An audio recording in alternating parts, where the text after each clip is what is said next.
Prepping your bike for winter time is pretty important here in the UK and for many places around the world because the conditions that you're going to be riding in are going to cause accelerated wear and corrosion on lots of different parts. So in this video, I'm going to give you some helpful tips to stop winter time destroying your bike.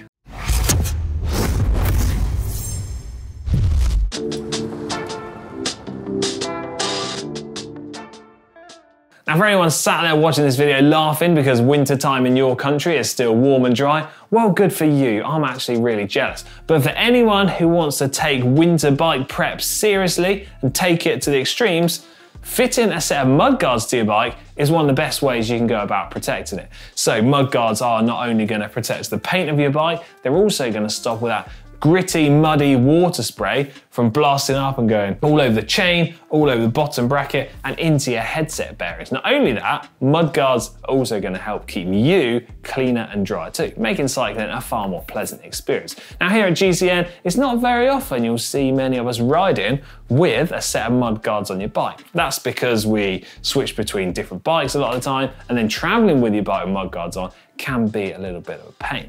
Thankfully though, there are literally loads of different mudguard options to choose from. Ones like these will mount onto your bike using some dedicated mounts which are positioned at different key locations around the frame. But if you've got a bit more of a race-oriented bike like I've got here and you don't have any mudguard mounts, fear not, because there are also lots of different options which mount onto the frame using zip ties and special clamps. These can go onto the back of the frame here and also clamp onto the forklifts. But what is important to note is if you're going to use some clip-on mudguards like that, is to use some tape to protect the paintwork of your bike. Otherwise, come summertime when you take your mudguards off, you run the risk of having some damaged and scratched up paint.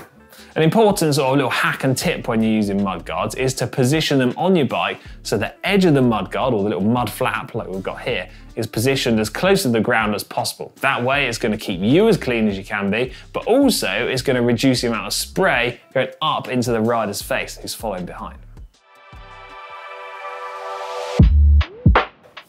Next winter prep job is to consider removing, cleaning and re-greasing components of your bike which are exposed to the elements and quite often can end up seized in place. Think along the lines of threaded bottom brackets, your pedals, seat posts in a steel or aluminium frame, and perhaps even the headset bearings and that interface between the frame.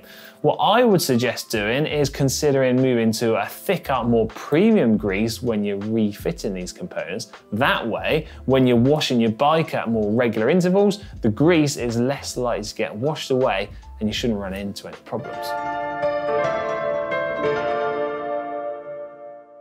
Typically in wintertime, you're more likely to get a puncture. That's because the rain you'll find has washed lots of debris and rubbish onto the roads. Not only that, the rain is also acting as a lubricant, helping foreign objects to penetrate through your tyre, causing you to have a puncture.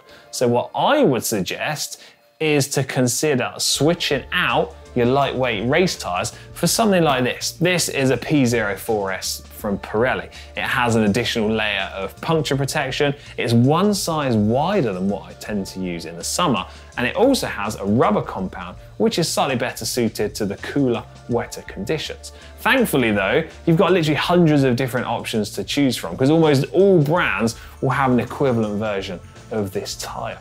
I would also consider perhaps running your tyre pressure slightly lower in winter conditions to give you some added comfort and grip in the region of around 5 psi.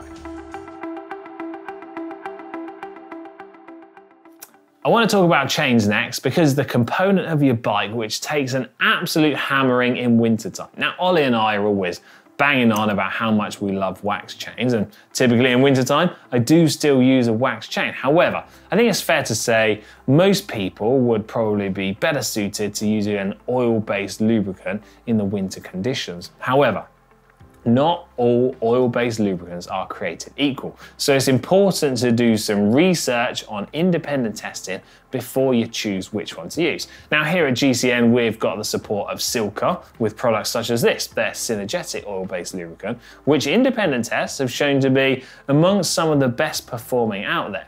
Simple rule of thumb when lubricating your chain is to apply 1 drop per roller and link, work it in, and then wipe off the excess. During winter time, you're just going to want to typically degrease and lubricate your chain at more regular intervals.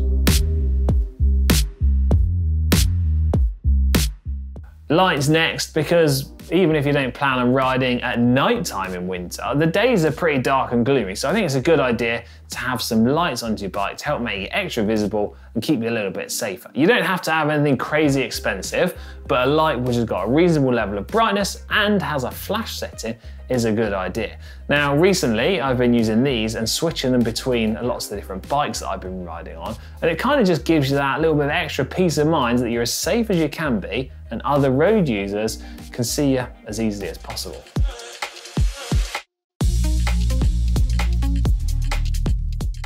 And then my final tip is to consider taking the spares and stuff that you've got stored inside your saddlebag out, and then what you can do is take this stuff and put them inside a clear plastic bag like this. When you do that, you can then put all the spares back into your saddlebag, and it's going to protect them from the elements and stop them from getting damp and going rusty. I'd also suggest in wintertime it's worth, if you're able to, packing a spare second inner tube, or as a very minimum, making sure you've got puncture repair patch as well, just in case you have a second puncture when you're out riding. That way, you should be covered across most bases. And I think those are most of the tips that I think are going to really help you prepare and plan for winter time so you don't run into any trouble. But I also think it's worth mentioning that these tips are in addition to the regular maintenance tasks that you should be doing all year round with your bike. So you're also going to want to be considering things like checking your chain for wear, just checking your tyres over visually, also things like making sure that your brake pads aren't worn out, because in wintertime, all of this stuff is going to happen at a much, much faster rate. So there you go, that's winter bike prep done and dusted. If you have any tips or advice of your own, please do let us know in the comments section down below and share those with everybody else. And I hope you found this video helpful. If so, give the video a like and also consider subscribing to GCN Tech to help support what we do. Right, I'm out of here. See you later.